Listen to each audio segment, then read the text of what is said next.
Hello, welcome back to the podcast. This is episode 41, and today's episode, straight away, let me tell you, I'm probably going to mess it up because I've started video recording this one as well. So you might see it, you might not. I might stick this on my YouTube channel, which I don't put anything on anymore, but I just thought I'd put that warning out there because if you are listening to the audio only, I'll probably cock up a few times. It's really weird that as soon as you put the camera on, everything just goes out your head. I mean, I'm not the best talker on just audio, but I feel a little bit more comfortable just audio. But yeah, so the camera's over here. I'm not going to look much at the camera because it feels weird. I'm not talking straight to the camera. I'm going to look like I normally do. Down at my computer, I've got a few notes for today's episode. Today's episode is going to be around fat loss, which is the main thing that I talk about on this podcast, as you know. And this one's going to be about hitting a plateau and when and what to change if you have hit that level, just basically where either progress has stopped. Yeah, progress has stopped, because if you've slowed down, you've not really hit a plateau. It's just slowing down. So you've got to the point now where things have stopped happening. And right at the start, I just want to say, all of these points that I'm going to talk about, I want you to first be totally honest with yourself and think about whether you have still consistently been tracking. Because if you haven't consistently been tracking, then straight away we don't know for certain that you have hit a plateau, and that it's not just that you've had a couple of bad weeks or you've not been as consistent with things. So everything I talk about, we're thinking along the lines of you've still been doing all the same things and nothing has changed. Nothing that you consider with your tracking has changed, if that makes sense. So you've still been hitting your calories. You've still been doing the same amount of sessions that you would normally do in the gym or classes or whatever it is. You still think your steps are as high. And there's a reason why I said think, which we'll come on to. But yeah, so think about that. So I want you to know that you have been consistent. So these are all points relating to that. So the first thing I want to talk about is when to change. So I suppose if you have been consistent with everything, and let's say you're coming up to around your 4th week and still nothing has happened, then I think that's the time that we need to start looking at other things. And we're going to cover a few things that you can look at in this podcast. But yeah, I would definitely give yourself at least 4 weeks to see some changes.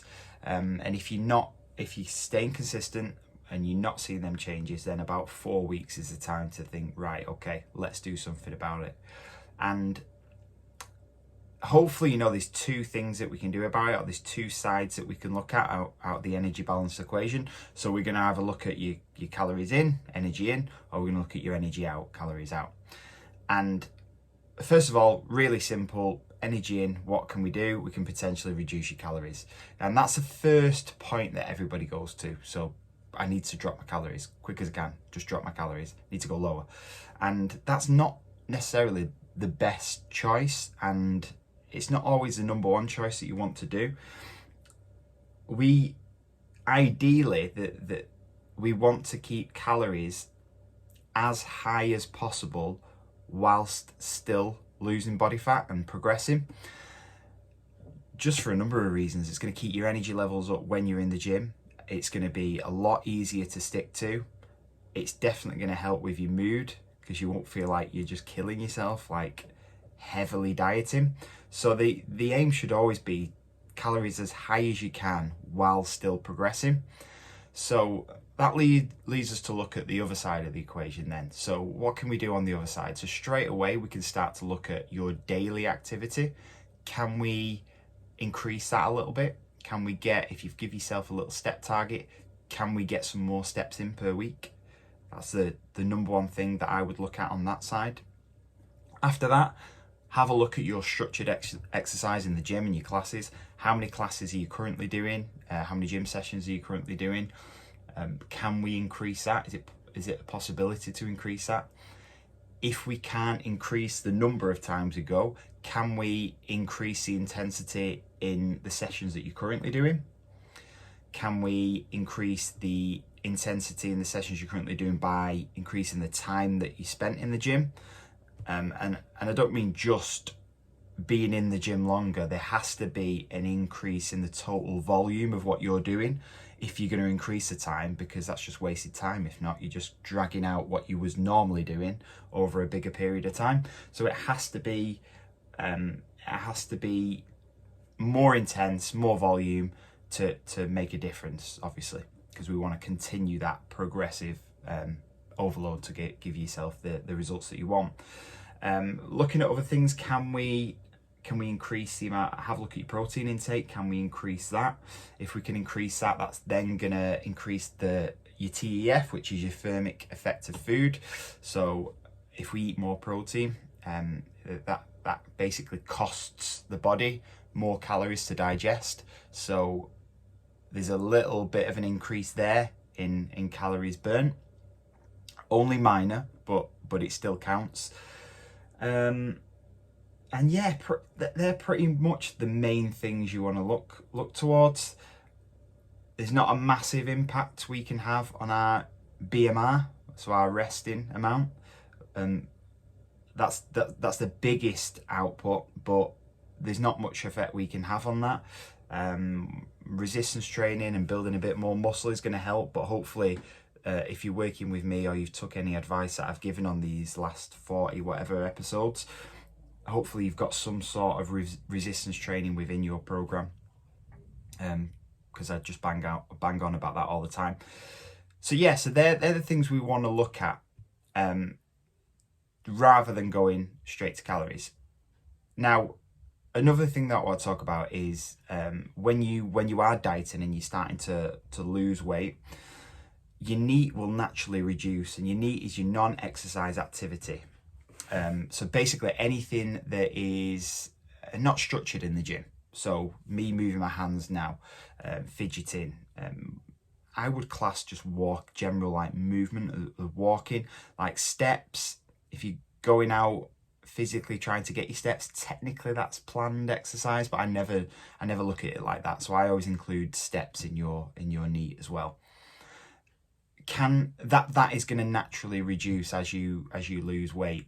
It's just part of what happens, and it's just having the awareness of that. So when you're dieting, you're going to potentially be a little bit more lethargic. You might not feel as energized as you would be if you was on a higher amount of calories. So just being aware of your NEAT and just trying to stay as active as possible. A good way of doing that is having a step target, tracking that step target, and then observing what happens to that step target as you are starting to decrease your calories and diet, because you'll probably see you might find it a little bit harder to do the steps you was doing before you was dieting. But yeah, so that's another thing to bear in mind. If you're not tracking your steps, this is something that you might not notice.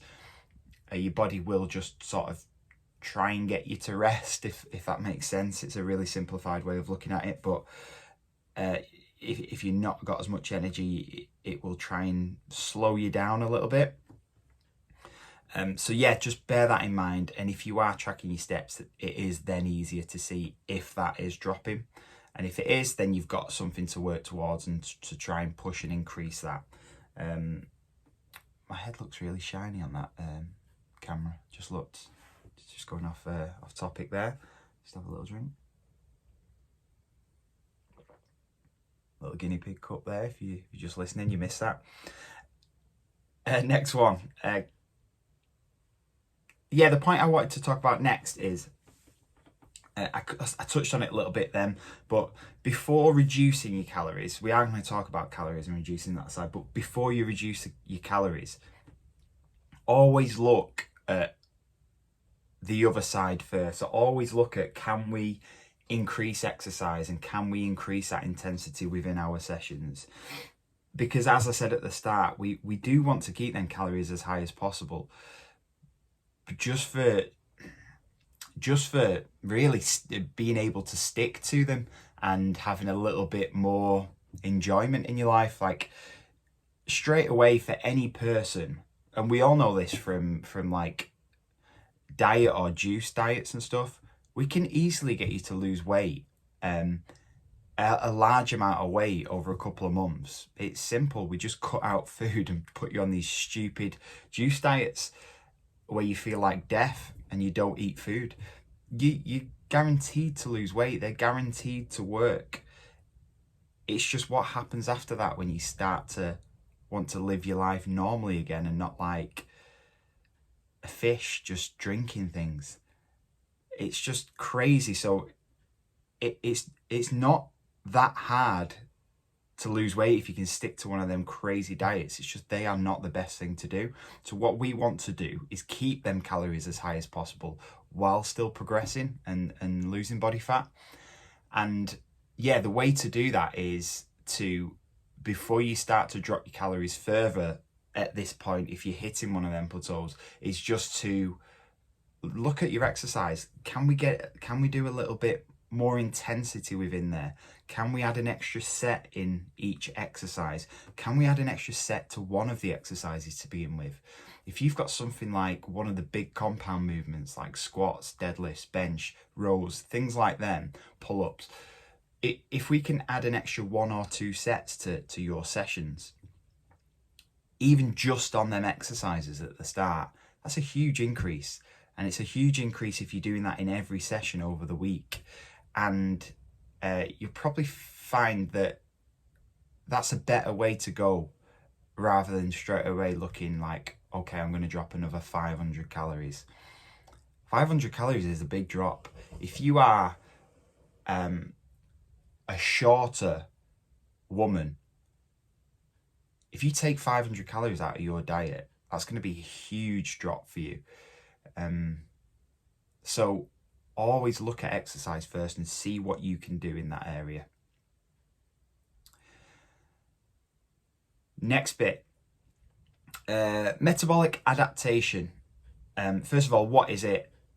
Basically, as we lose weight, as we generally get lighter, our body will then require less calories to live off. It's just the general rule. It's generally what happens. If we're a lighter human being, we're not going to need as much energy to run that system and that machine, if you like, if you see yourself as a machine. So what will happen is, at a certain level, what we require is going to, what you once thought is an easier way to explain it. What you once thought was a calorie deficit will then become calorie maintenance as you lose body fat and lose weight. So, and this is what a lot of people get confused with starvation mode. And if your calories are too low, you won't lose weight, you need to eat more, blah, blah, blah. Starvation mode doesn't exist, but what does exist is metabolic adaptation. And this is where a lot of people get confused with it. So you will require less calories as you start to lose weight. If you are eating super low calories already and you're not losing weight, I would argue, are you actually tracking? And are you actually eating super low calories Monday, Tuesday, Wednesday, and then stopping tracking, and then Thursday, Friday, Saturday, Sunday, without even realizing it, you are way above into a calorie surplus, and then you can basically just chuck them extra calories you had on them other 4 days and chuck them on the other 3 days, and then your maintenance or calorie surplus. So if you think you are eating super low calories and not tracking and not losing weight, let me tell you now, you're not in a calorie deficit, and you're not a freak of nature. Energy balance works for everybody, and I would start by consistently tracking and have a look what's going on there. But yeah, so the main point of bringing, I went on a tangent there, but the main point of bringing up metabolic adaptation is there is going to come a point where your calorie deficit is no longer your calorie deficit, and it comes back to maintenance. So there may be a time where we need to look at dropping the calories. And as I've said, I will look at the other side first, always. If we've looked at that side and we can't give any more on that side, there might be a time where we have to reduce a little bit more, which is absolutely fine as well. I just want to make it clear on this podcast that I wouldn't go straight to that option. Look at other things first. But yeah, there is going to be a time where we want to reduce the calories a little bit more.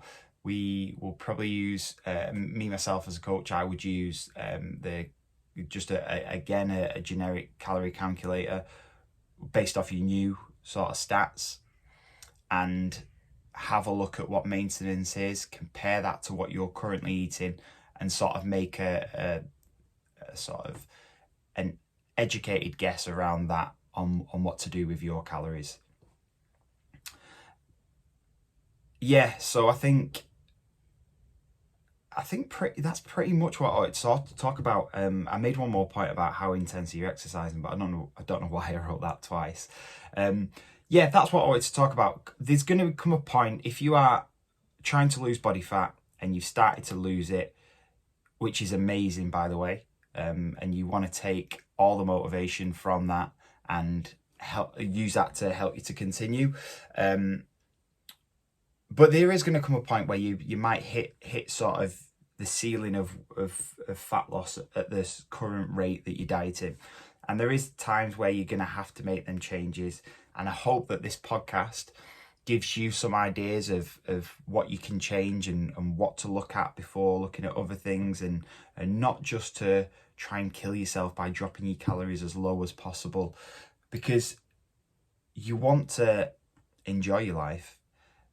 And if your goal is to lose body fat, we want to do that in the best way possible and the way that you can sustain, so that you not only maintain that body fat, but if it was to happen again that you gained a little bit of weight, that you were educated in the way that you could make them changes yourself. And I think with everything sort of that I create on this podcast and any things that I talk to my current clients about and stuff, that's always a goal in my head. It's not just to deliver a session or help someone for the short term. It's trying to educate them so that they don't need me. And that's what I'm trying to do. So hopefully this podcast has helped. And I will see you in the next one. The next one's going to be a Q&A. So if you have got any questions, send them to me via Instagram, which is @CoachClegg. You can drop me an email, mark@CoachClegg. If you haven't already, please leave me a review. Unless it's lower than a 5-star, then I don't care. Don't bother. But no, seriously, leave me a review. Write me a few lines wherever you listen to this. I don't think you can write any feedback on Spotify if I remember rightly. But yeah, give me a review. It'll help massively sort of spread the message and get more people listening. But thanks as always for listening. See you in the next one.